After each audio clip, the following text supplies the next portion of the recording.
La deuxième épître aux Corinthiens 5,21 dit: celui qui n'a pas connu le péché, il l'a fait devenir péché pour nous, afin qu'en lui, nous devenions justice de Dieu.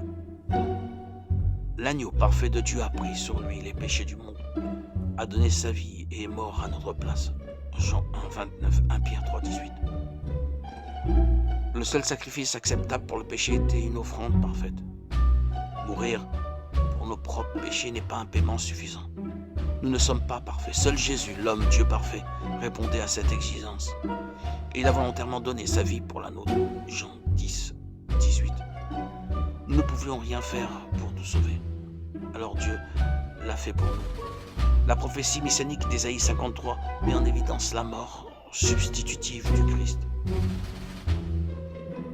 Il était blessé à cause de nos transgressions, brisé à cause de nos fautes. La punition qui nous donne la paix est tombée sur lui. Et c'est par ces blessures que nous sommes guéris. La substitution de Jésus pour nous était parfaite, contrairement aux sacrifices d'animaux de l'Ancien Testament. Hébreux 10,4 dit: car il est impossible que les gens, le sang des taureaux et des boucs enlèvent les péchés. Quelqu'un pourrait dire: vous voulez dire que tous ces sacrifices que les Juifs ont faits n'ont servi à rien? L'auteur précise que le sang des animaux en lui-même n'avait aucune valeur. C'est ce que ce sang symbolisait qui faisait la différence. La valeur des anciens sacrifices était que l'animal était un substitut pour le péché d'un être humain et qu'il pointait vers le sacrifice ultime du Christ. Hébreux 9,22. Certaines personnes commettent l'erreur de penser que puisque Jésus est mort pour les péchés du monde, tout le monde ira un jour au ciel. Mais cela est faux. La mort substitutive du Christ doit être appliquée personnellement à chaque personne. De même que chacun devait apposer le sang de la Pâque sur sa porte. Jean 1,12. 3,16,18. Acte 2,38.